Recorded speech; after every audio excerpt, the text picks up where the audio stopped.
Yo, what is up, Bitcoiners, plebs, friends, colleagues, whoever you are out there? Welcome back to the Build a Mind podcast. I'm your host, TrevorBello, and I know I say this a lot. I know I say, "Oh, I've got an exciting podcast. You guys are gonna love our guest today. It's gonna be so much fun."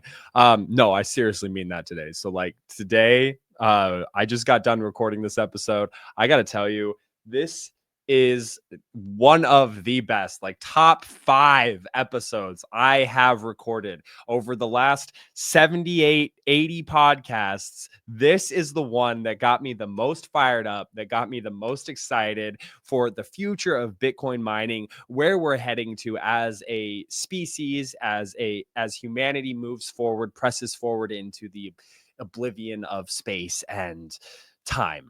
I am so excited about this. Now, you're asking, Trevor, who's our guest today? Our guest today is none other than Nick Moran, founder and CEO of Space Race Energy and Intercosmic Energy.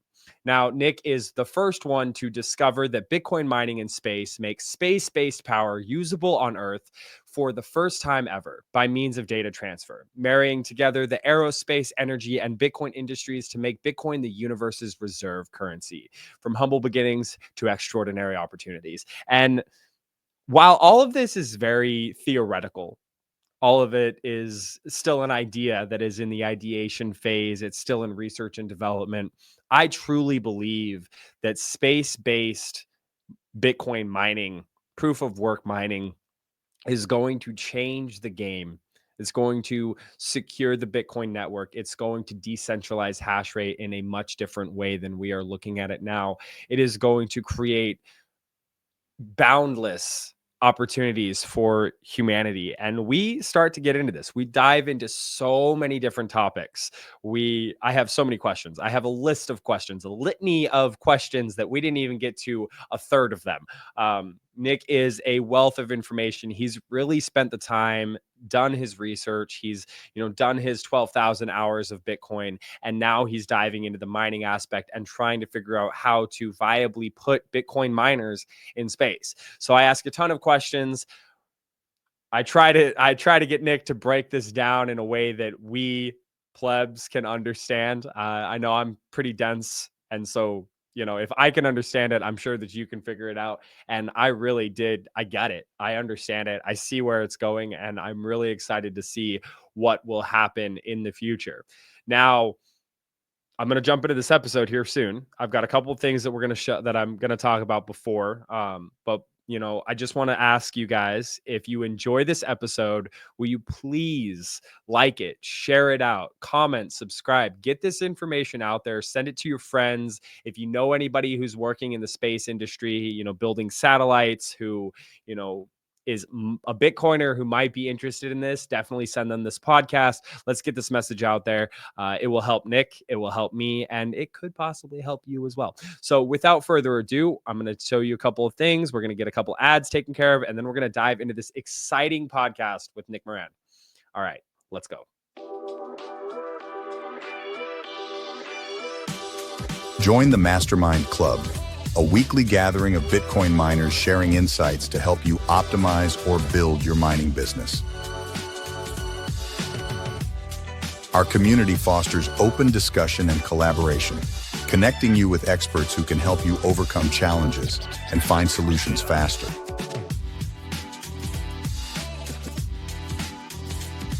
Every other week, we host the Mastermind Deep Dive, where industry leaders delve into the financial, operational, and optimization hurdles faced by miners like you. Brought to you by Bitcoin Mining World.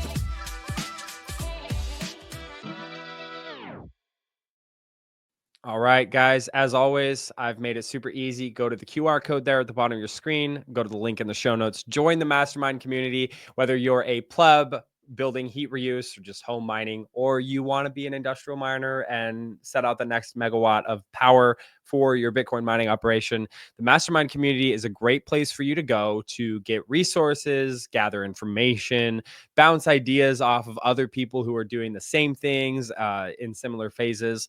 It's a great opportunity. And by the way, it's free. So what do you have to lose? So definitely go to that website, join the Mastermind community, and you'll see me over there. We have a Telegram. We have a community of great people doing awesome things. So definitely join us. It'll be a lot of fun and you won't regret it. Anyways, with that, definitely look forward to this incredible podcast conversation with Nick Moran. All right, Nick, welcome to the Build a Mind podcast. I want to say thank you for being here. I know it was a little hectic trying to get you on the podcast, but we have you here. We've got you hooked for the next hour or so. How are you doing today, man? Dude, I'm doing great. Thank you so much for having me on. It's been in high demand lately, so I'm happy that we finally carved out time for this. This is going to be a great time. The topic that we're going to be talking about today, I mean, mining in space. This is no easy feat. I mean, to get just anything up in space is a big task. But now we're talking about setting an entire mining operation up in space, and there's so much that goes into that. There's so many things that we're going to dive into today and talk about. So I understand you are a very busy guy. I get it. And talking about it on a podcast is low on the priority list when you're trying to send a megawatt into space, man. Oh man, this is still high priority for me, man. This is I love getting the word out, and that's part of the whole journey here. It's trying to get the word out and people talking about it more. This is going to be great. I'm really excited to geek out with you about this. And I know you got good questions, and it was fun getting to run into you at the Bitcoin conference. Vegas was a great time, man. I hope you had a good time because I know I did. Well, speaking of Vegas, I'm an ocean boy myself. Okay. So the desert does not agree with me. It was a lot of fun just getting to hang out with some of my homies, getting to talk with you, getting to talk about Bitcoin. I really did stay in the mining village. I didn't venture too far outside of that because of all the shitcoin things that are happening in that conference. So that is, something, it leaves something to be desired. But nonetheless, I did have a good time. It's always fun to get to hang out with Bitcoiners, but we're not here to talk about a conference. We're not here to talk about that, man. I want to skip that completely. So before we get into mining in space and what you're doing at Intercosmic Energy, I want to give my audience the opportunity to get to know Nick Moran a little bit. Okay, so just tell me who Nick is, and then we'll get into what led you to build Intercosmic Energy. Okay. Yeah. I mean, I was a refinery operator for 10 years for Praxair Lindy. And that's kind of how I cut my teeth over the years from age 20 to 30 is being a refinery operator, mechanic, heavy electrician, instrumentation guru, doing all sorts of lab testing. So for me, it's like my work experience has been really diverse, even though it's been with actually about 3 companies over a 10-year time span. But for me, man, I love learning more. I'm a student of life, and I'm not surprised it eventually led me to Bitcoin and Bitcoin mining. But for me, man, I just love to have fun and talk to people. I'm into all sorts of things, man. If you want to get to know me, big sports fan, huge Seattle fan, and I know you're in the Pacific Northwest too. So, yeah, man, it's I don't even know where to begin with all this. It's life's good. I can't complain, and it's funny you say that the desert gets to you because I'm down here in southern New Mexico and just really soaking up all the sunshine I can get and meeting great people down here. And down here, there's a big aerospace presence, so I've been making some good connections here. There's NASA, Lockheed Martin, Raytheon's down here too, making connections, and Virgin Galactic has Spaceport America here as well. So it's been really just branching out and learning a lot of new things that pertain to the endeavor that I'm diving headfirst down that we're talking about today. So that's a long story short, but yeah, it's a proud American, man. Happy to be here. It's exciting to see how much new developments are happening over the last 5-6 months, and makes me really bullish on Bitcoin, optimistic for the future. And, it's just a great time, my man. For sure. No, I definitely think that kind of story that you gave really helps the audience and myself understand how you kind of came to this idea of proof of work mining in space. I mean, you have a very analytical mind. You're somebody very much like myself who likes to dig into the nitty gritty and actually understand how things work. But I think you've taken it, a couple of steps further. So what you're doing, man, I mean, it is no easy feat. And I'm not jealous of you whatsoever in the slightest, because you have decided to take on one of the biggest projects that I've ever heard of in the Bitcoin mining space. So my next question to you, Nick, is what kind of first inspired you? Tell us the story of how you came to the conclusion or the idea of mining Bitcoin in space. Yeah, this is a great question, man. So, for the last 8 years since 2017, I got into Bitcoin and crypto as well, because I think that's kind of how everybody gets into this space. Is not exactly, you don't get orange pilled right off the bat. I think you kind of have to play around with the space and see what works. And for me, what I figured out early on in 2017 after putting some skin in the game, buying some cryptos and Bitcoin and transacting around and running up, with the price in the end of 2017. And I still held on to 2018, the bear market, which, at that point, I feel like you have one of two choices. You can either sell out, go do your own thing, and you kind of just chalk it up as either a win or loss. For me, I wanted to study it more because it's like, for me, the classic saying, like, if time is money and money is time, like cryptocurrency and Bitcoin were much faster and you had no middleman and you could do it without permission. So for me, it seemed like it was a logical step into the future of money. So once I studied it further and further, and I'm going to give a lot of credit to Mark Yusko and Anthony Pompliano, and shout out to Mark Yusko. I got to meet him at the conference. That was pretty Oh, awesome, hell man. yeah. He was one half of the orange pill journey that I was on early on that really got me away from the rest of crypto, which to me is noise. I mean, there's some promise in some cryptos, but Bitcoin for sure is the future. And I realized that Bitcoin, you know, it was it was kind of an evolution of internet based money, and it's been the perfect one and has worked ever since. And there's that classic saying, if it's not broke, don't fix it.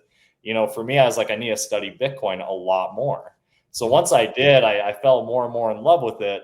And as time went on from 2017 18 into 19 and all the way till present day, you study Bitcoin and you look at what underpins the whole thing, which is really energy, electricity, because Bitcoin's the largest computing network in the world, and it's bigger than AWS and Google servers, and those combined, it's much bigger than those. So if you look at it, it's a lot of people that came together in a decentralized nature together to plug in these machines and contribute to running the network and verifying blocks and mining new Bitcoin and processing transactions. So once I figured out that Bitcoin really is currency backed by energy, but it also has a fixed supply of 21 million, it's better at being gold than as a store of value than gold, because gold is a scarce supply. But as time goes on and gold's price goes up, the demand for it, so the mining and the issuance also goes up. And the one thing with Bitcoin is that that's not the case. Every 4 years, that reward gets cut in half, and there is a hard cap of 21 million that we will hit in the year 2140. So for me, I was like, okay, whoever Satoshi is a genius, deserves a Nobel Prize someday, because they invented money that was designed to go up in value essentially forever over a long time scale. And there's no way at this point, with how big the network is, to just shut it off. So for me, it was leading up to the election in the US. So in November, it was very clear at that point that one side of the aisle clearly disliked Bitcoin and its nature of you cannot control it. And the other side that is in power today absolutely embraced it and loves it. And luckily they got in. So here's the thing. It was 2 days after the election.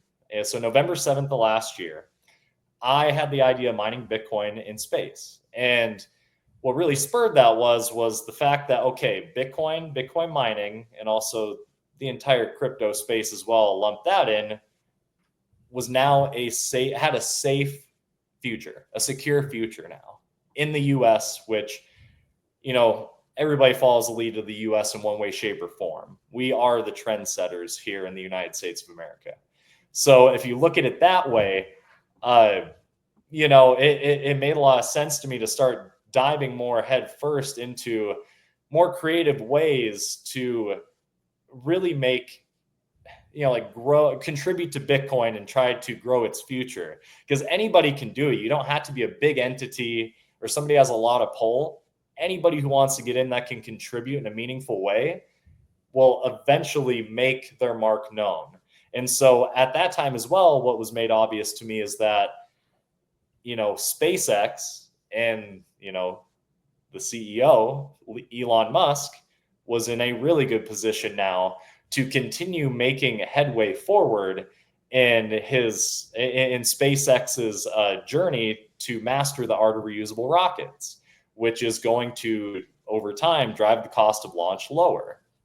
So the election was a big deal to me. So 2 days after the election, I was actually cruising Twitter, and Elon Musk was talking heavily about how the sun is, the most abundant energy source in our solar system.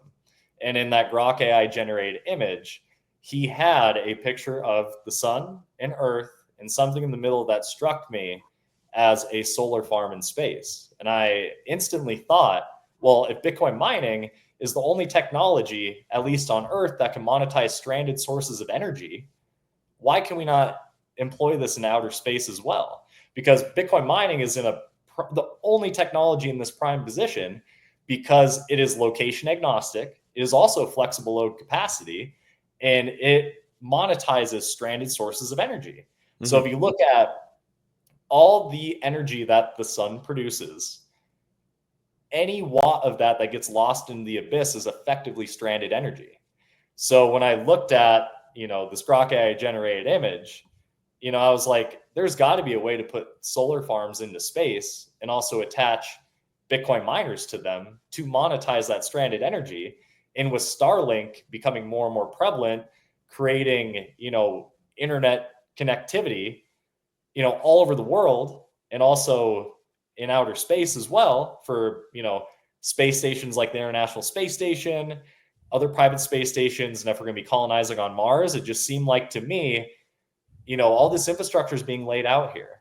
Mm-hmm. So what really dawned on me is this is the first time we could incentivize the building of off-Earth energy grids, extraterrestrial energy. We can finally monetize that with Bitcoin mining, which will incentivize the building out of these grids, which will contribute to the growing of the space-based economy.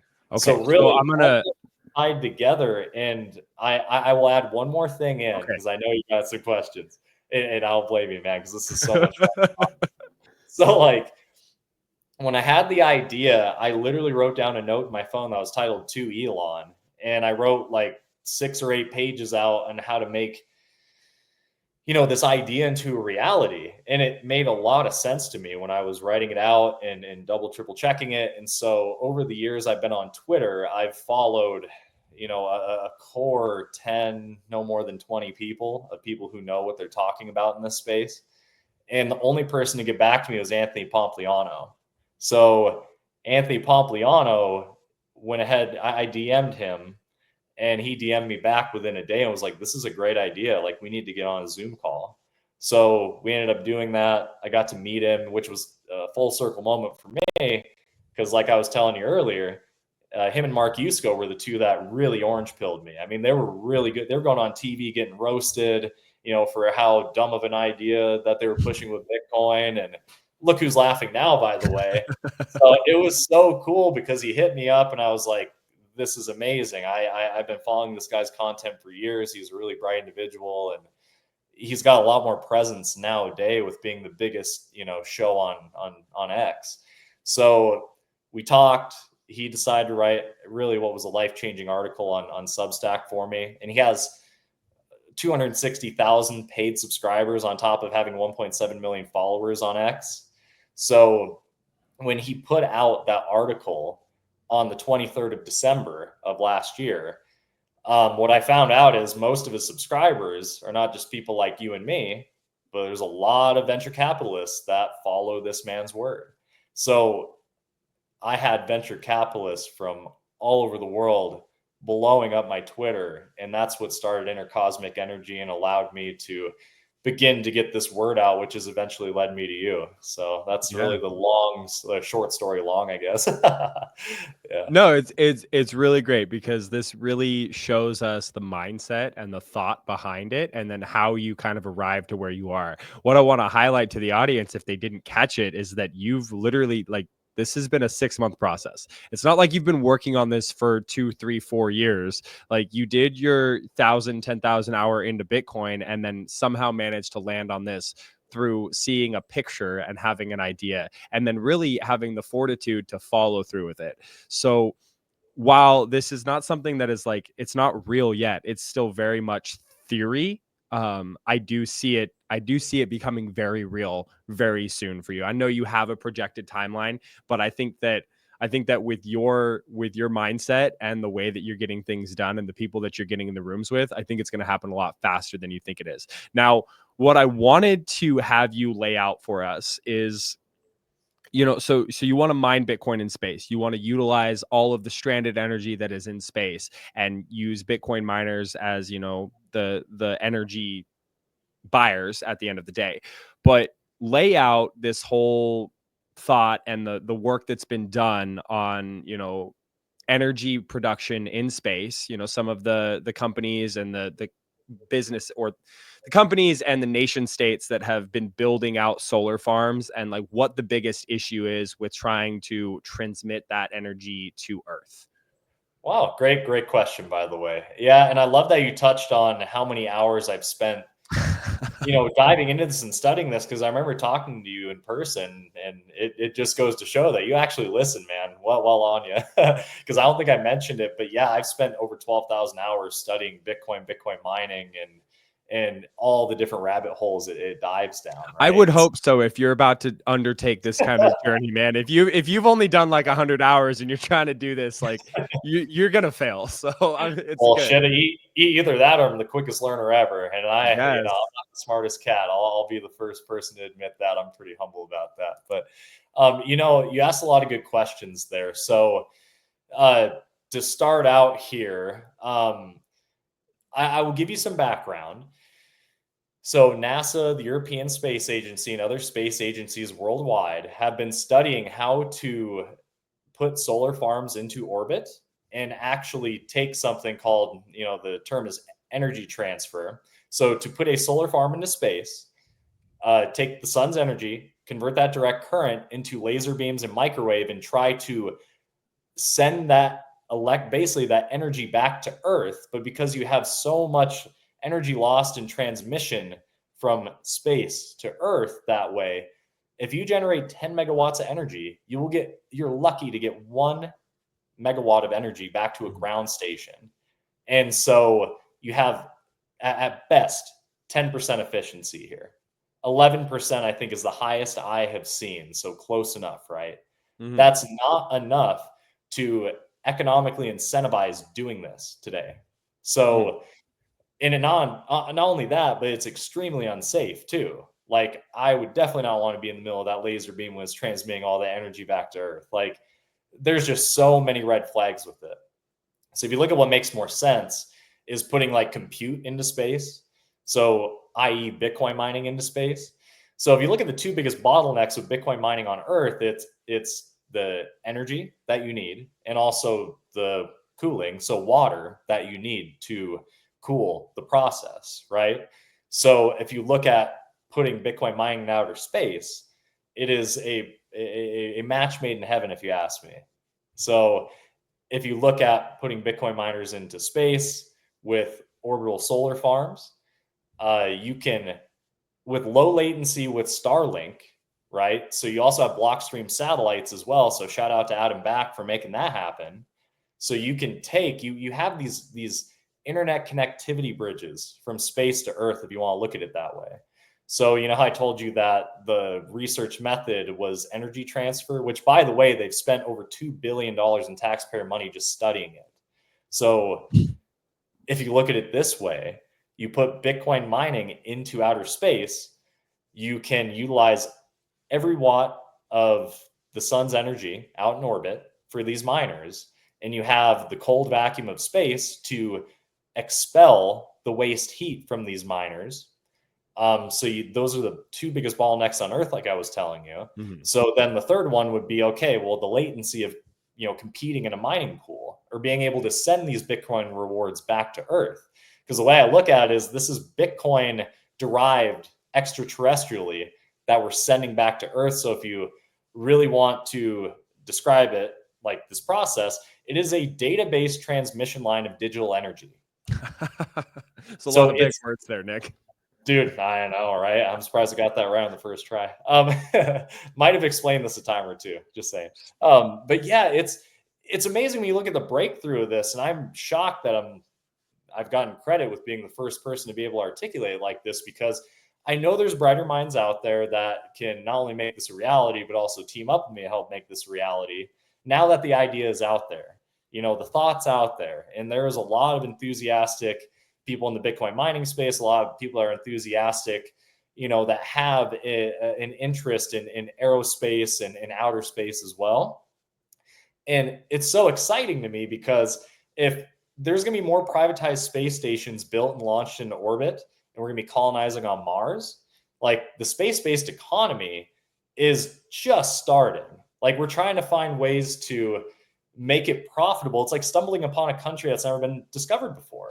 So now it's like there's a richness of energy and cooling out there. So how do we utilize those to make money, to make products? There's already foods being grown in space.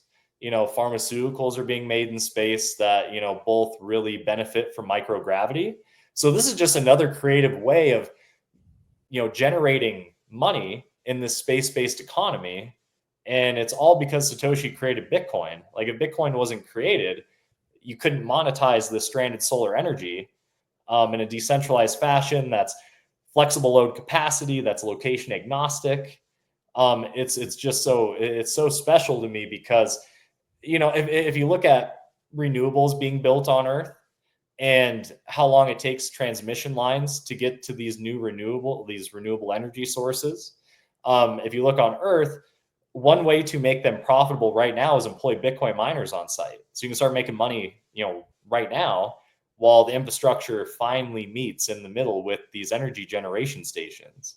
So if you apply that same logic into space, it incentivizes the continuous building of extraterrestrial energy, which extraterrestrial energy needs to be a part of the energy mix for the United States, if you ask me, and also other countries too. And I will touch on another question that you had is what other developments are there? China this year has announced that they're going to be sending a solar farm into space that is as big as the Three Gorges River Dam. I would have to look up the megawatts of it, but it is massive, absolutely massive. But that will be up online in the year 2050. But that's only with the energy transfer method I had mentioned. Like they are speculating that in due time, they will be able to take that energy derived from space and beam it back to Earth with a higher efficiency than what can be possible today, which I told you was 10 or 11%. Not to mention the safety problems that has and the implications that it has for, killing people with microwave radiation. Yeah, no, great thing to add in there because the microwave radiation, I mean, the laser beams, my goodness, that would just evaporate anything that's in its way. Oh my God, it seems like insanity to me because like insanity is doing the same thing over and over again, expecting different results. And if we've been studying this since the 70s, why are we trying to do the same thing today? We need to get more creative. And if Bitcoin is digital energy in encrypted form, maybe we need to create a database transmission line of digital energy to make space-based solar power fully accessible on Earth with 100% safety and 100% efficiency. And Bitcoin mining can do that perfectly, especially with Starlink and Blockstream satellites helping bridge that gap of internet connectivity and help provide low latency. Absolutely. One thing that keeps coming across my mind is we live in probably one of the most exciting times to be alive. I really think so. I mean, with the convergence of all these new technologies and the intersections of Bitcoin and finance, I think it is just absolutely crazy, all of these things that are happening.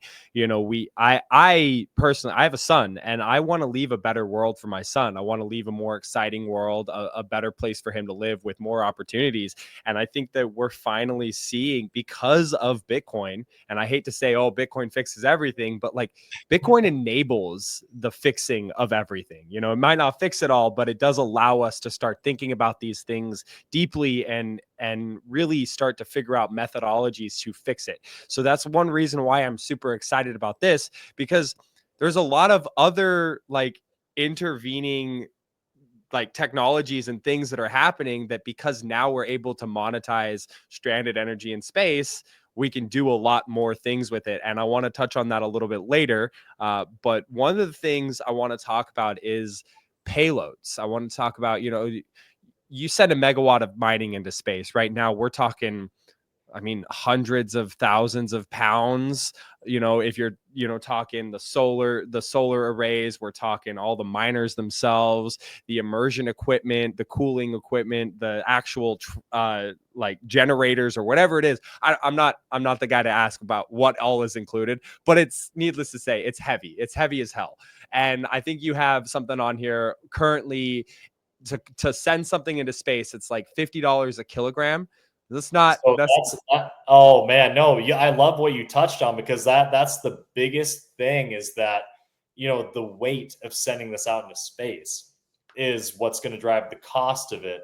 So okay, so I'll correct you a tiny bit. I loved what you said. So today it's like $3,000 to $5,000 a Okay. kilogram per kilogram to send this into space, but is projected over the next 5, no more than 10 years, that we're going to get under $100 a kilogram, downwards of $50 a kilogram. Okay. Good So that's, correction. yeah, but that's you listening again, man. I remember telling us at the conference. Damn, dude, you weren't too far off from me telling you that one time, man. You're a good listener. So yeah, it's this becomes very, like, just blaringly obvious that it's going to be profitable once it is down to that $50 a kilogram. And so there's this convergence right now of SpaceX and Blue Origin driving down the cost of launch into orbit with mastering the art of reusable rockets. So as launch costs come down and Bitcoin's price is on the rise, like it has been since inception, there's going to be a point here in the next couple of years where it's going to actually make more sense to put computers like Bitcoin miners into orbit, because right now with all the build out of AI on Earth, the energy generation, I mean, we're like hurrying up to build more nuclear and build, update all these decades, if not a century old transmission lines to try to meet this demand. So if you look at outer space, and as like I said, SpaceX and Blue Origin are helping lower the cost of launch into orbit, it's going to become I think it's going to become more of a normal thing to send Bitcoin miners into space, because it's just going to inherently be cheaper in the future to do so. And you're going to have a lot more uptime, because in low Earth orbit, you have 18 hours of daylight, and geostationary orbit, you have 23 hours of daylight. In sun synchronous orbit, you get it all the time. So yeah, it's all exciting stuff, and I love what you said about wanting to provide a better future for your son, and you being a Bitcoiner is such a good foundational building block for that, because I truly believe if you can fix money for mankind, it is a foundational block to fixing so many other things in life. Because if you look at why a lot of people settle or are like depressed, it's because the purchasing power of their currency that they have in whatever country they're in. It's some countries is worse than others, but the fiat money is programmed to go down in purchasing power over time, where Bitcoin is the exact opposite. It's programmed to go up in purchasing power over time. So that provides more opportunities, more ways to have more free agency of your time because you have more money. So more money will help buy you more freedom, if that's how I look at it anyways. Which will allow you to have more creativity to do the things you want to do, which in my life, I can say as a testament, it has allowed me to focus my full time, effort, and energy on something as exciting as putting Bitcoin miners in outer space for the first time ever. So yeah, Well, I love that you touched on that. to your point, man, it's like there's so many bright minds. I mean, I'm not a bright mind. I'm just like I'm a dull Bullshit. dummy over here trying to figure stuff out. Anyways, what I'm getting at is like to your point, the more people that have the free agency and the free time to dive into these deep philosophical and technical topics, they can start to develop projects and build businesses that better humanity. I mean, I have talked with so many incredible people that are trying to build businesses around projects that actually better humanity, that are, cleaning up the oceans, cleaning up the world, and utilizing energy from that. And now we're talking about mining in space. And I think that it's what Bitcoin does for humanity is so far and away like what we're currently thinking of it. Like I don't think we truly understand the magnitude of what Bitcoin is going to allow us as humans to do for ourselves and for future generations. And so I think it's important to have this conversation currently. We talk about all of the converging like things that are happening with allowing us to get miners into space. We've got reusable rockets now. We have the payloads going down. We have Bitcoin miners getting condensed into smaller and smaller form factors. So we have more compute per kilogram of miner. And I think it's really important. I think it's like you stepped into this at the perfect time. Really, I think you did. I agree. One thing I want to kind of ask you about. So, okay, you're gonna send a megawatt of mining into space as that's your pilot program, correct? So the pilot's actually a 6 kilowatt. So Okay. it's a single miner. You have to prove the concept first, Right. but eventually it would be nice. It will become many, many megawatts. You're correct. Yeah. So, Okay, so you've already sent. Let's just travel forward in time a little bit. okay. You've already sent the first pilot program up there. We know it works. We've got a megawatt of miners in space. We've got a solar station up there, collecting energy from the sun, mining Bitcoin, and sending that Bitcoin down to Nicholas's wallet. Okay, that's all great. It's awesome. There's a couple of problems that I'm foreseeing that I'd like to discuss. The Please first do. issue is miners break. I mean, at the end of the day, there's so many things that can go wrong with a miner. The pumps could stop working on the immersion fluid. The actual hash board can stop working. The control board could stop working, and it's not cheap to send anything into space, let alone humans. So, Yeah. what are your thoughts? What are the things that you're thinking about in regards to maintaining and servicing the miners up in space? That is such a good question. I love that. So, with my 10 years of experience as a refiner operator, I have dealt with complex control systems, heavy electrical, like I was telling you, and also like cryogenic processes and closed loop cooling systems. So, I know the importance of having redundancy. So, what you were touching on is okay, if something breaks, how are we going to fix it? Okay, what's your plan B? How are you going to make sure this works continuously and for a long time?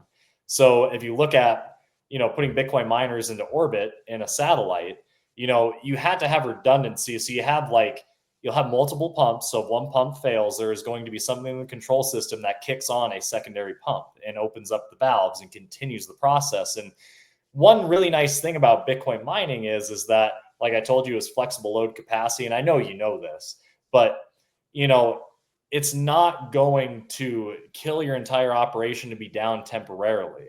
That's kind of the beauty of it is Bitcoin miners can ramp up, ramp down, even temporarily turn off and then turn back on, right?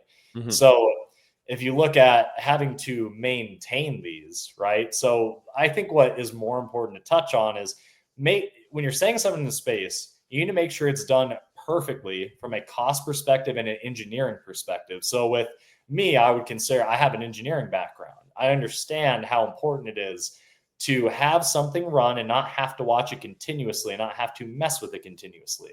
We have the technology now where these control systems can auto troubleshoot and communicate and fully understand what's going on with, for this instance, these miners, right? So if you're constructing these, you want to make sure that it can survive getting up into space. So you vibrationally test these things to like 10 times the amount of vibration than it is intended on being seen. You also test it for, the different temperatures in space as well, because it fluctuates heavily, right? So like space can get, as cold as minus 450 degrees Fahrenheit. And so if you look at it all this way, you had to have a lot of redundancy in the process itself, because the miner is one process in itself, as far as like you're talking about the hash boards and all the electronics in it, right? So you need to make sure that these are battle proof tested before sending them into orbit. And so another big piece of this is the process of the cooling loop.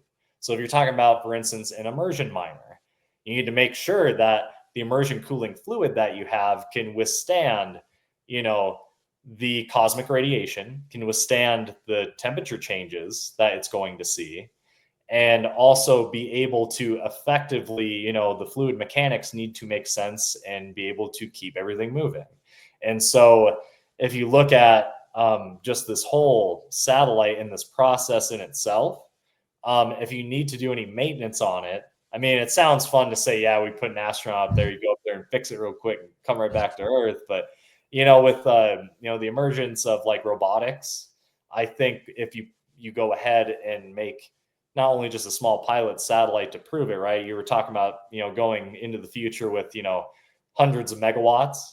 You can have robotics, and also you're going to have, you'll be able to see it from a control center on Earth, and you'll be able to manipulate these robotics to literally do what a human would do to a miner. And you would have extra parts up there as well. So, in a long story short, there's a lot of creative ways to make sure that you keep this operation running so it continue making you money. You continue to decentralize the network off Earth, right? So I love that you asked that. It's like, it's fun to talk about. And I think, yeah, it's great stuff, man. It's an important issue. I mean, I have run miners before, and the amount of times I've broken a control board or a hash board has burned up, they don't last forever. So it's an important issue. And I like that you brought up the topic of robots, because I was thinking that's exactly where this is going to go. I mean, you just send a robot up there, the robot shuts down and then turns back on when it needs to. So that'll be interesting to, get to experience and to live through. Now, something that just popped into my head when you were talking about immersion fluid and gravity. It's like, okay, heat rises, but you're in the vacuum of space. There's no gravity, so heat can't rise or fall. And based on my understanding, so you're going to put these in immersion fluid. What's the thought, like, without sharing any proprietary information, what is the thought process behind pumping the hot fluid through a loop and then cycling back through the tank when there's no gravity to separate the hot and cold fluids? Yeah, no, that's a good question. So if you look at it this way, it's a sealed system with pressure on it. Okay. So pumping this fluid out to a thermal radiator, which is going to expel the heat via thermal radiation. So when the miner produces heat and then the fluid, basically this cold fluid exchanges, with conduction and removes the heat from the miner. You have warm fluid, hot fluid, I guess, if you want to call it that. So that pump will pump that immersion fluid out to a thermal radiator to expel that heat into space. And when it expels that radiant heat into space, it travels at the speed of light into the abyss. And you're exchanging the heat of that fluid with the cold of space. So it is just a big heat exchanger out there on the outside of the spacecraft or satellite. And then that fluid returns right back to the miner to continue that process. So it is a sealed system with a little bit of pressure on it to keep the fluid mechanics making sense, right? And making it fully operational and functional. Okay, yeah, no, that makes sense. All right, the next issue that I foresee being a problem, solar fields. These things are massive to produce, a megawatt of electricity. I don't know if it changes with the density of electricity or the density of solar power from the sun. I'm not the guy to ask that question, but what my question is that, like, obviously you have this giant array in space, and there is debris, there is asteroids, there are things flying through space at, very fast speeds. I don't know how fast they are, but they're fast as hell. So Yeah. w- Yeah. what are you thinking about? What are you going to do to protect these solar fields and keep, large rocks from just busting your solar array? Yeah, no, that's a great question. That is actually a concern for sure, because you are literally setting up a giant target in low Earth orbit or geostationary orbit. You're not wrong. So you have a lot of pros and cons between Bitcoin mining on Earth and in space, but what you brought up is a real deal. But there's also, I don't know if you've seen this, but there are startups that are going, their mission is to help divert debris in space and make sure that, like, and I'm curious to see how that evolves, because if they are successful, what they're going to be planning on doing with diverting space debris and, making sure that, all these assets in orbit, like all these satellites and all these, solar arrays and solar farms in space, um, how they're going to be able to divert this, space debris that is going to be harming the operation. That will be something that we could, employ, is like, hey, there's a company that helps solve the problem that you just brought up. But otherwise, you have to engineer these things to be able to take a hit, right? Mhm. And if they take a bad enough hit and it cuts out, say you put 10 megawatts into orbit, right, of solar array, and it takes out 2 megawatts of that because it just got hit by an asteroid. The beautiful thing about Bitcoin mining is its flexible load capacity, so it can ramp down, right? So I mean, I'll put that as a benefit, because if you look at like AI data centers, because there are companies that are putting AI data centers into space in the future. And the one thing with AI data centers that concerns me, because they are not flexible load capacity, they need to be running all the time and full out. If that happens to a solar farm that has those attached, that could be very bad for their operation. But here's the thing: if you basically, if you have Bitcoin mining and AI data centers team together, and Bitcoin mining is monetizing every watt of stranded energy, if you want to call it that, from these solar arrays, and say a hit is taken to this solar array, if we're doing this hypothetical, Bitcoin mining can ramp down as a sacrifice, or temporarily turn off, or turn off for good. Then AI data centers can stay running. But what I'm bringing up to you is something called demand response. And this is a common thing on Earth. And I know you know this, is that this is the same concept. You do it out in space as well. So Bitcoin mining is that insurance you need in case you have something like that happen. So demand response, with Bitcoin miners being down, they would be compensated for being down in order to be a sacrifice to keep AI data centers running in orbit. Okay. All right. Kind of answers my question a little bit. I mean, It's a stuff's tough gonna, one, man. yeah, it It's is a tough tough. one. You hit me with a good one. I props to you, my man. All right. So I think it totally it went away. We'll go on to something else. We'll move into something else. So Okay. we're gonna bring it back. We're not in time forward in time anymore. We're coming back to the present. You haven't done this yet. We're going with a 6 kilowatt pilot. You're going to get that up into space. How do you scale from 6 kilowatts up to 1 megawatt, and then further from 1 megawatt to 10? Yeah, good question. So the different avenues I've looked at here. So you have the 6 kilowatt pilot going to space. It's a single satellite with miners in it, right? And launch that into orbit, prove your proof of concept, monetize stranded solar energy, send the Bitcoin rewarder back to Earth, pat yourself on the back. You got something amazing and life changing going on here. So if you look at what Starlink does, by the way, how they launch their satellites into orbit, they launch them in constellations or clusters. So that's one way to do it, is you launch like clusters and clusters of these satellites into orbit, and combined they make up a larger solar array and more hash rate and compute through these Bitcoin miners.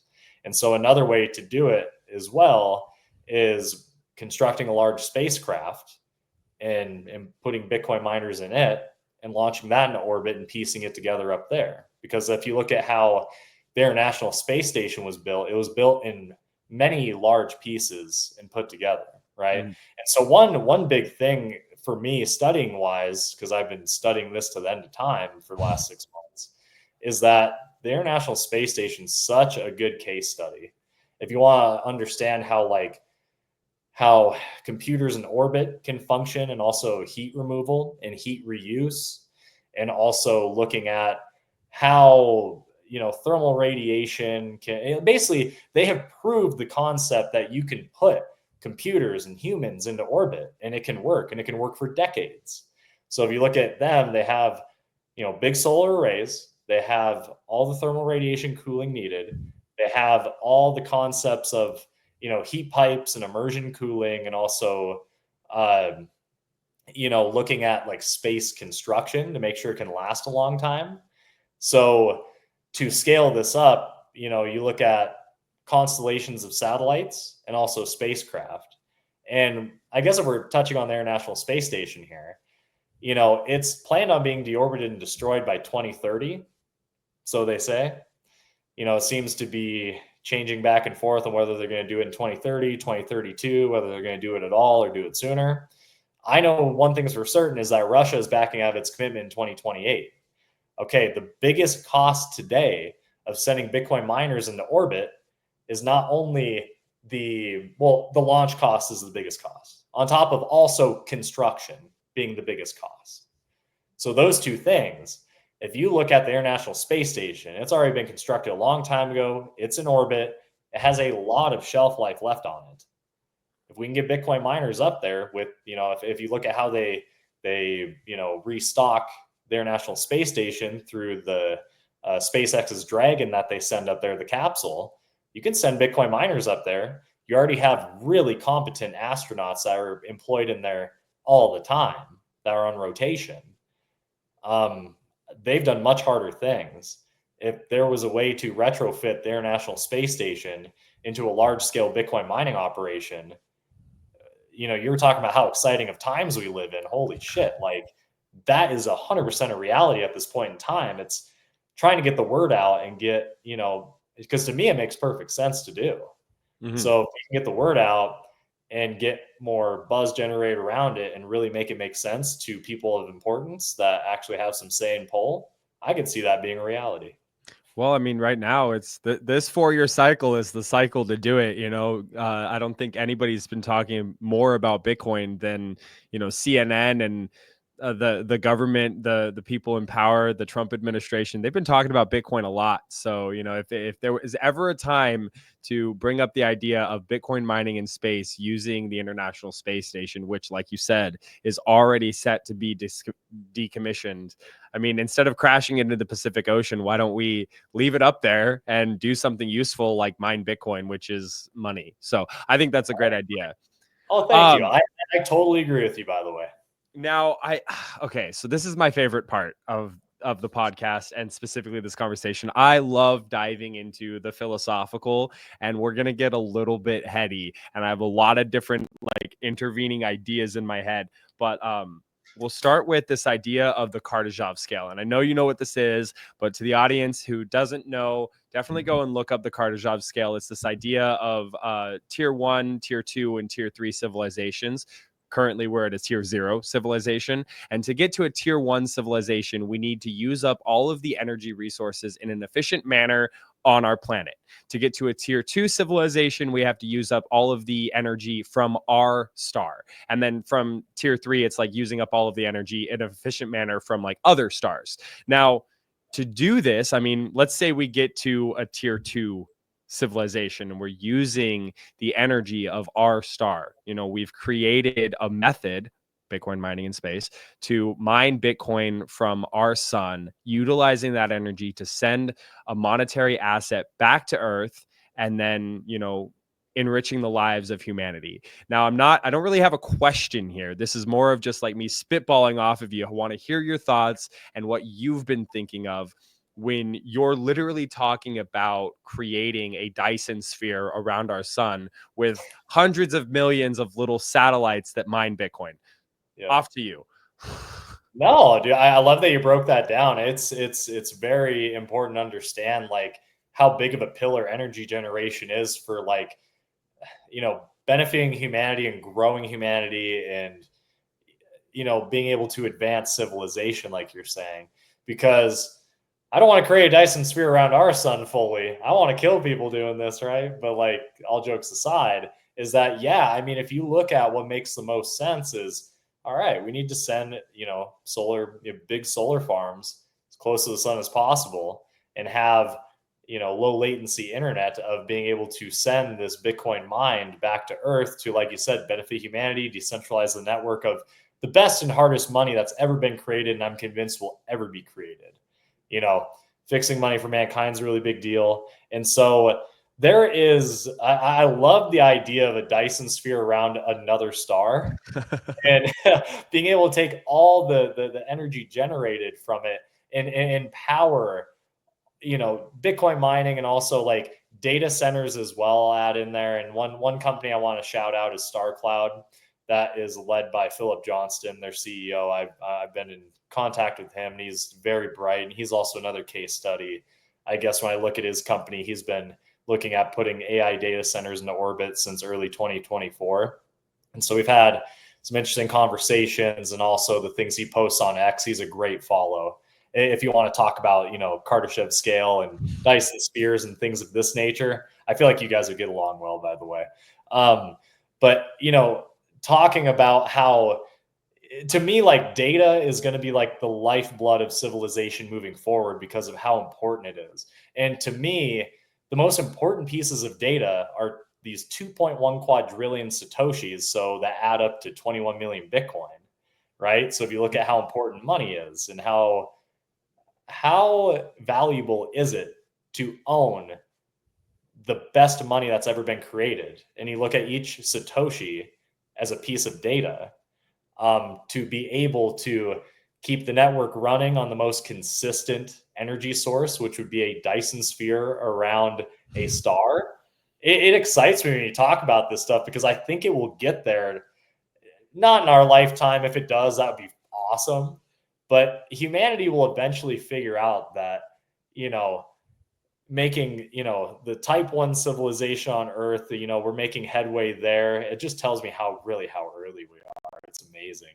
But scaling that up to becoming a type 3 civilization, I feel like Bitcoin mining in orbit will play a large part of that because, like I was bringing up to you earlier, it incentivizes the building of off-Earth energy grids by being able to monetize stranded energy and then continue compounding on building extraterrestrial energy generation and, i.e. the, space-based solar power, and then eventually building a Dyson sphere around a star, right? Mm-hmm. Yeah, I love that you brought this up. I want to hear you talk about more because I know you've studied this quite a bit as well. I wouldn't say studied. I would say more like I'm interested, and I've had a lot of people like talk about it. So I have been fascinated with space since I was a kid. When I was a kid, I wanted to be an astronaut, and then I realized how hard it was to be an astronaut, and I was like, well, I don't want to do that much work, so I'll just stand by and watch. But I do watch a lot of podcasts, a lot of different types and genres and stuff. And one of these topics is this idea of the Kardashev scale. And, to my earlier point is like, I do want to see humanity move forward and leave a better place for future generations. I don't want to leave a worse place. I don't want to, live my life in such a way that it's only good for me and not good for, the generations coming after me. And so when I think about this idea of the Kardashev scale, and I think about like energy generation and utilization in an efficient manner, one that's safe and productive for humanity, not one that's, like what China's trying to do with their massive satellite farm and beaming energy to Earth. Like that sounds sketchy and dangerous and is probably going to kill millions of people. But I want to do it in a way that's like safe for everyone and productive. And that's why like these converging ideas of, building a satellite array around, maybe not a Dyson sphere, but a satellite array around our sun in a geosynchronous orbit, one that like is literally consuming so much energy that we have nothing better to do but just, sit around and think of like these great philosophical and technical ideas that are progressing humanity forward. So that was why I wanted to bring it up to you, because I wanted to spitball it off of you and think about it in a deeper way, in a deeper form, I guess. I like that, and I'll add to that because think about this, and this is something that Anthony Pompliano wrote in his Substack article that what I wrote to him, he put in that article, and what I mentioned in there is that one thing about utilizing extraterrestrial energy or space-based solar power is that we can free up more land masses on Earth that are made for better things like agriculture and housing, right? So if Mm-hmm. you look at how much like renewable energy takes up such a big footprint, as you put this energy generation into orbit and power Bitcoin mining and AI data centers that are currently very, very, I mean, they're always going to be hungry for energy. And right now, if we're building terrestrially on Earth, it's going to be taking more and more of that landmass and footprint, which is going to create less opportunity for future generations to like own land, own house, be able to grow food for the growing population of humanity. If we Mm-hmm. can take and because if you look at like wind farms and solar on Earth, they have a certain time span or lifespan, I should say. So hopefully, my hope is that in due time, in the next, 20 years, when these things are needing to be updated or replaced, they can be taken out, and space-based solar can be more of a main focus to be part of that energy mix, and we can free up land masses on Earth for future generations to have the opportunity to own land, build a house, have, like I was just saying, grow food for the, growing population of our future generations.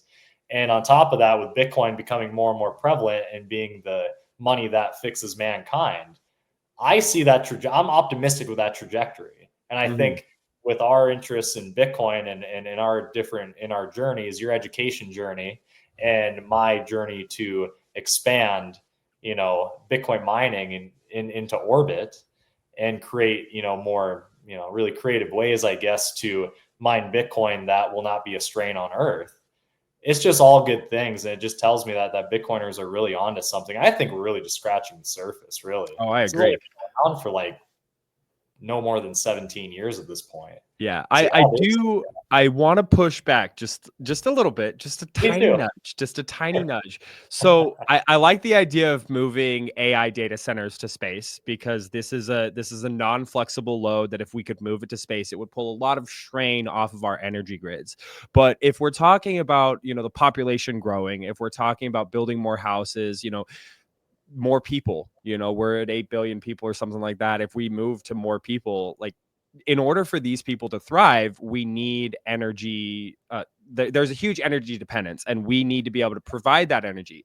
But one thing that a lot of people don't understand, and I know you know this, but a lot of people don't understand that energy is not constant. It's not just like, hey, like I have this energy and I'm using the same amount of energy that's being provided. No, it's like there's a huge load capacity at certain times and there's a huge demand capacity at other times, and they don't always match up at the right time of day.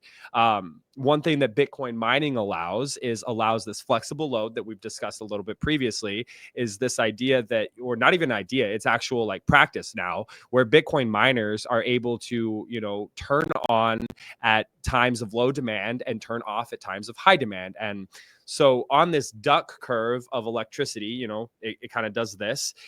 Those Bitcoin miners play a huge role of consuming that energy and being a buyer of that energy. So grid operators are able to really smooth that curve out. And if we send all the Bitcoin mining to space, then all of a sudden grid operators have a huge problem, because now they have this huge curve that they have to like operate. And so while I think that there's a huge demand for mining in space and data centers in space, I do think that there is still an even greater demand for these demand response situations with Bitcoin miners on Earth to help grid operators? Again, I, not a great. question, just a pushback. No, dude, I'm glad you brought that up, because that has been one thing that Bitcoin mining has been a really big breakthrough for, is leveling out the fluctuations of large energy grids. Like you said, it acts as a grid scale battery. Yeah, it's a buyer of last resort for energy that will be lost to the abyss. Is what you were saying. And then, like you were saying, when the demand comes online, Bitcoin miners can ramp down, so it allows residential and commercial to have the energy they need. So it levels out, the energy grid, so you don't have blackouts or brownouts. Great. Well said, man, because I fully agree with you, by the way. I really do, because that is a big deal that Bitcoin mining can do that. So I guess I won't advocate for putting all of it into space. I won't be a greedy bastard. But yeah, man, I love that you brought that up, because what I think we need, and this is being discussed, is we need more energy density. I love the fact that nuclear is being pushed the way it is, because everybody brings up, relics of the past like Chernobyl and 3 Mile Island. And to me, with understanding how much more advanced control systems are today to anticipate issues before they become a catastrophic meltdown. Like I'll tell you, my 10 years of being a refinery operator, in this refinery unit I worked in, there was 3 different plants. One was built in the 70s, one was built in the 80s, one was built in the 90s. The one that was built in the 70s, when I first worked there for the first 5 years, still had 70s technology. So not a whole lot was ran off of a computer control board in a control room. A lot of it was manual out in the field with like not so precise instrumentation, right? And you had to be there to watch it. It was a nightmare. So if that's how Chernobyl was run, I'm not shocked that thing ran to a meltdown when it did. So if you look at these other plants that were built like in the 80s and 90s, that luckily before I got there, they were already upgraded to like 2010s technology. So they were all based on the computer and the control system, and it learned from itself, kind of like how AI learns from itself today. It could anticipate and troubleshoot these issues before they became an issue, like a shutdown, or like in a case of a nuclear plant, like a meltdown. So when people bring up these relics of the past with trying to go against or advocate against having energy dense generation sources like nuclear, which is like renewable, and it is cheap baseline energy, which keeps the cost of living for everybody lower, and you have more dependable, reliable energy.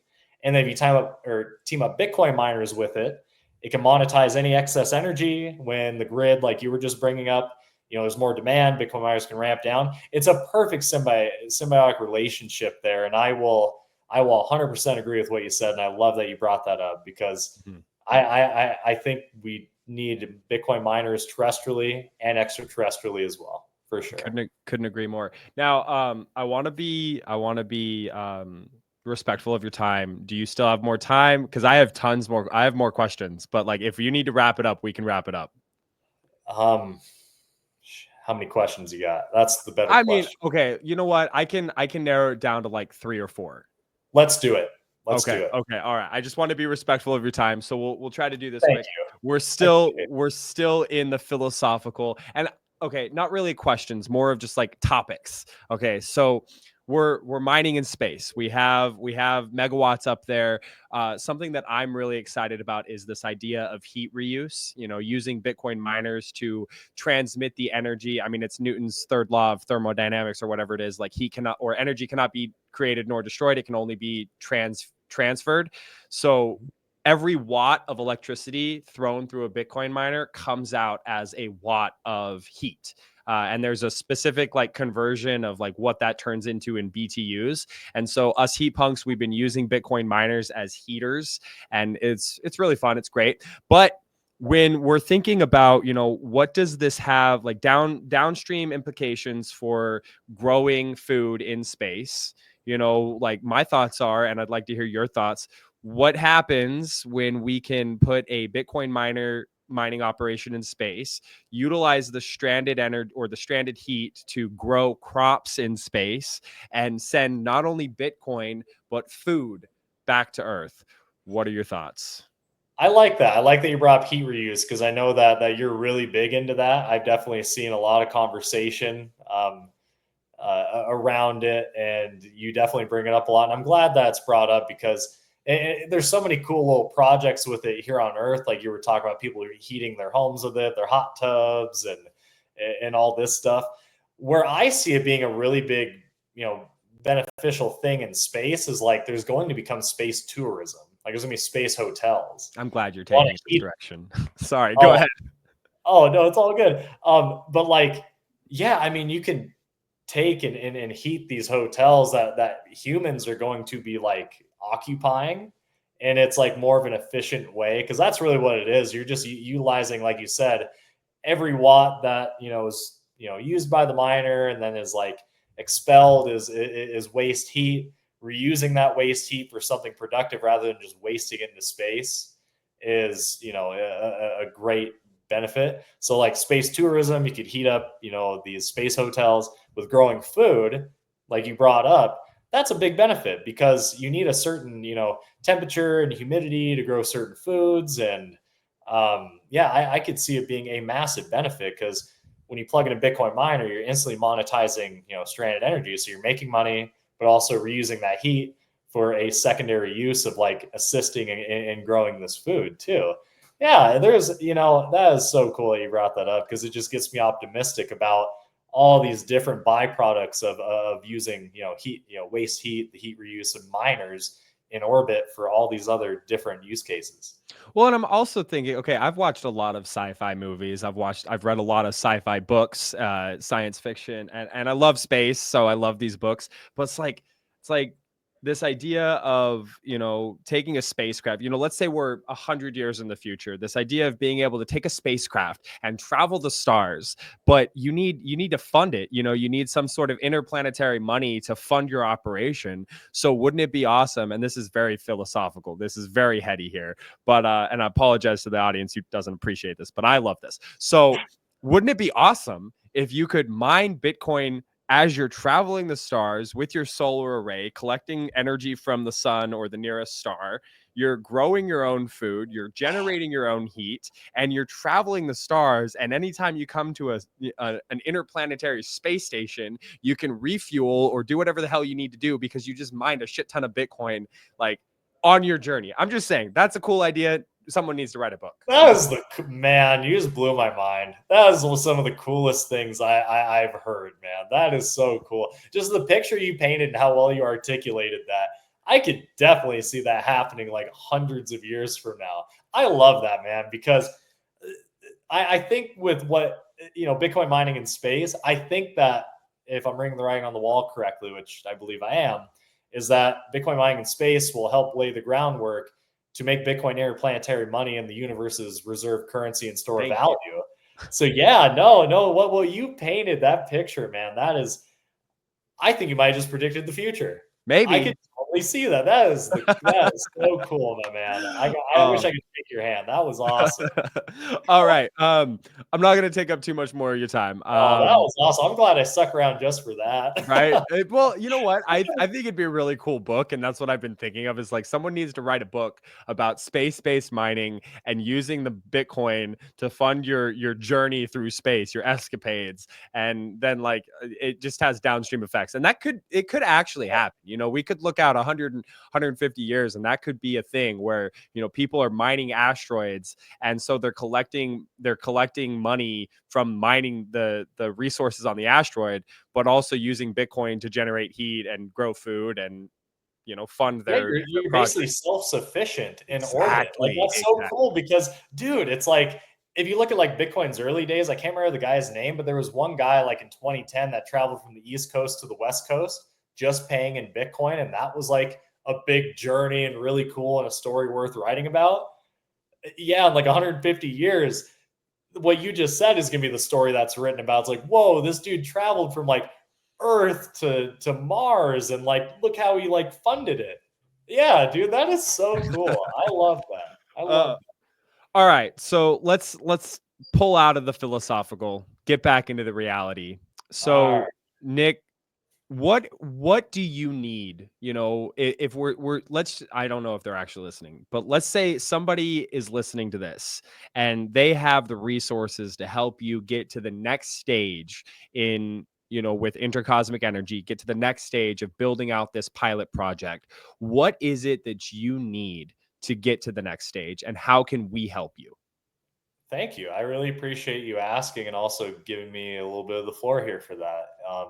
So, really constructing a satellite, anybody who has experience doing that, aerospace experience as well, anybody who has connections with aerospace companies, and really the satellite construction is a big one right now, because building a 6 kilowatt pilot, it, I've studied it to death. I have the aptitude to do it and build it. I truly believe so. But having somebody that has done this before so I can learn more and also bounce ideas off of and construct this, because you believe it or not, getting the launch is not the hardest part. You can literally go on to SpaceX.com and drop a deposit with your credit card. It's like a few $1,000s. It's amazing to me. I love it. But I mean, there's a year or two wait time with it. But somebody who has the experience building satellites and also sees the vision of Bitcoin, because with talking to a lot of people, and also I'm on the hunt of finding a co-founder, because that is actually a bridge with the pre-seed money that I've raised, going from a verbal commitment to a reality. Because, and I get it, like, if I'm going to be giving somebody hundreds of thousands of dollars, even millions of dollars to build something, that is a proper prerequisite. So what I've been finding that's kind of interesting is trying to find somebody who, one, has aerospace experience, particularly building satellites, but also, two, that sees the importance of Bitcoin. Because I found one or the other. Trying to find both is not easy, because there are some people who are like, well, why would you want to put something like that into space? Like, isn't that just a scam? It's like, oh boy, where do we start? Yeah, so no, it's no, and at one point in time, I was that type of person who didn't understand Bitcoin at all, or what the importance of it is. But I think as time goes on, in the near future here, I will find a co-founder that will be able to, have both those skill sets, where they see the value in Bitcoin and Bitcoin mining, also have aerospace experience, particularly building satellites. So if there's anybody listening, I always have my DMs open. I'm always willing to talk about this, and always willing to chop it up and discuss what I've learned, because I mean, I've taken it upon myself at this point to learn how to build satellites, like a satellite that's literally the size of your refrigerator, right? If you just need like a visual. Mm-hmm. So yeah, that's a big thing there. So I mean, me personally speaking, I already have intellectual property pending for space-based blockchain mining platforms, so the world's first Bitcoin mining satellite, essentially. So on paper and in theory, I have this, ready to go. Now it's time to build.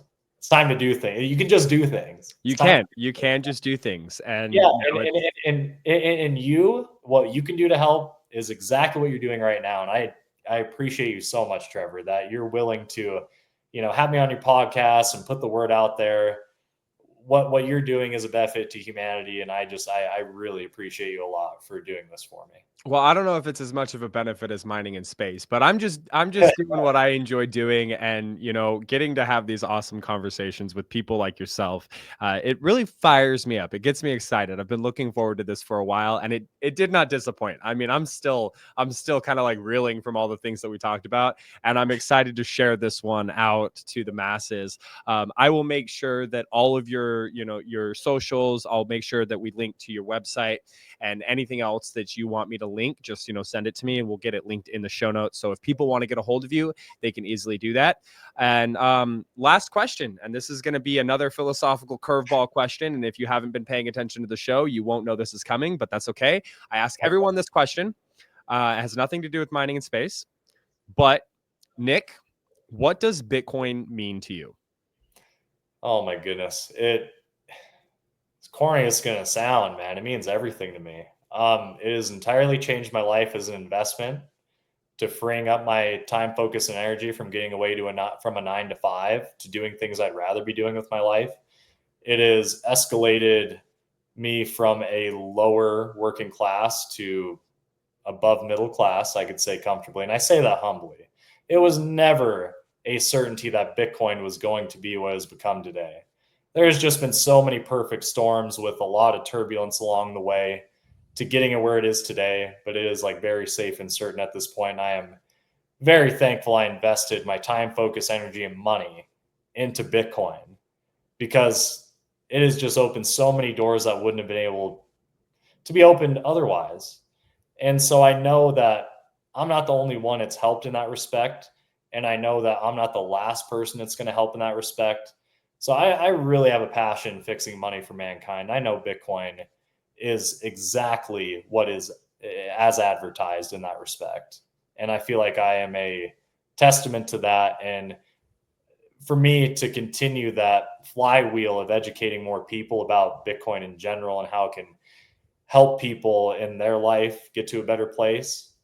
Yeah, man, it means everything to me. There's a reason why I'm here. There's a reason why we're talking. I don't think, I really don't think that there's any coincidences in life, and yeah, I just really think that, and I really am hopeful that this conversation we have reaches ears that need to hear it most. And Bitcoin really means the world to me, man. It is a game changer for real. Thank you, Satoshi, whoever you are. Yeah, that's a beautiful answer. One of the things that I always go back to, and again, it sounds super corny, but Bitcoin for me is hope. And I've struggled with this a lot because everybody's like, "Oh, Bitcoin is hope. You fucking sound like Sailor." It's like, no, no, no. I was literally Bitcoin, going to say you ripped that from Sailor, but you're totally right though. It is hope. I think it that's why is. I mean, I you mentioned it earlier in the podcast. It's like this huge divergence in the class system. We used to be a low, medium, and high class system where there was different people who were based on their output and their productivity in society. They were given equal opportunities based on that productivity. And now we're in a era of time where it almost feels like no matter how much you produce, you're being just destroyed from the inside out based on the money that you're storing your value and your time in. And what Bitcoin allows is this decoupling from that system, and allows you to store your time, which you trade for dollars or money, into a system that does not steal from you and rewards you for putting it in there. And you've seen this through your own experience, and I'm seeing this through my experience. I've been in Bitcoin for a little over 2 years, man. Like literally the shortest time ever, basically, other than somebody getting in yesterday. But what I have seen Bitcoin do for my family has huge implications for the future for myself. And I look at my peers. You're probably not too much older than me, or same age, but either way, our peers, I look out and I see so much dismay, so much sadness, so much loss of hope, and people just, turning to drugs and, these very, very dangerous things, and not being productive in society because they have no hope for the future.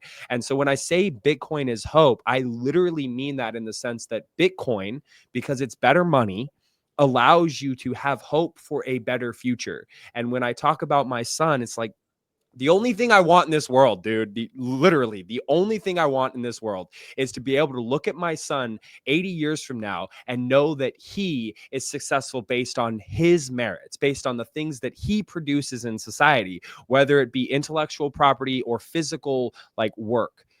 But he can't do that on a fiat system. It will only continue to steal from him and escalate into that stealing. So that's why I say Bitcoin is hope. Well said, man. I just gotta give you a round of applause for that. That you couldn't have said that better, and that was really inspirational. I'm gonna second that, man. Bitcoin is hope, and for all the reasons you just said, man. Bravo. That was solid. Thank you, man. This was a fun podcast. I have Too. to say, like, I've had a couple of really good ones, but I'm gonna put this one up there in like the top 5 because Oh this was a hell lot of fun. I really enjoyed this. yeah. I think it's Likewise, the my perfect friend. I think it's a perfect time to draw this to a close. We've been riffing for about an hour and 20 minutes, just give or take. That went so fast. Oh, I know. And I feel like I still have so much, like my screen's in front of me and I see all the questions. Like I probably have another 40 questions that I didn't get to. So we can always do a part 2 if you want to invite me back, man. I would love to come back on if you want. I had a damn good time, dude. I definitely want to. This was one of the best ones I've done, hands down. Awesome. Thank you for that, man. I really appreciate that. We will definitely bring you back. Let's give you some time to like work on this a little bit more. Maybe, you know what would be really cool? Let's bring you back when you get closer to having that pilot out there. Oh boy, I'm excited, man. Yeah, I will keep you in the loop. That Awesome. is going to be a hell yeah. I'm going to be following you. Already excited. Great. Well, guys, this has been the Build a Mind podcast. Your guest today was Nick Moran. He's the founder and CEO of Intercosmic Energy. I'll have all the links in the show notes below so that if you want to follow him, if you want to, kind of follow along in his journey, you can do that. Yeah. Appreciate you guys for watching, and we will see you next time. All right, guys. I hope you guys enjoyed that. I know I enjoyed that. I was so stoked to have this conversation with Nick. He's such a wealth of information. He's so knowledgeable about Bitcoin. You can really tell that he's put his time in. He's put his energy and his focus into Bitcoin, and now he's got bigger ideas. And as someone who worked in the oil refinery industry, he's really hands-on. He's done hard labor, and he knows what it takes to build this kind of business. Like you can really tell. So I hope that you guys gained some valuable information. I hope that you guys had some introspective thoughts, and maybe you have some questions that we didn't cover. I want to bring Nick on later in the future. So leave some comments. Let us know what you think of it. Let me know what you think of it. Share this out with a friend or a buddy. And if you know anybody who's trying to build or who is building satellites or involved in, space-based economies, definitely send them this show, let them watch it, and let them get a hold of Nick, because Nick is really trying to get this pilot up. He's working very hard. He's working diligently, and we didn't even talk about the timeline, but he's trying to get this set up before 2030. So he's got a couple of years. I think it can get done a lot faster, especially with the right help. So, with that, guys, I really do appreciate your time today. I hope you enjoyed this podcast. I will see you on the next episode of the Build a Mind podcast. Until then, peace out, plebs. We'll see you next time.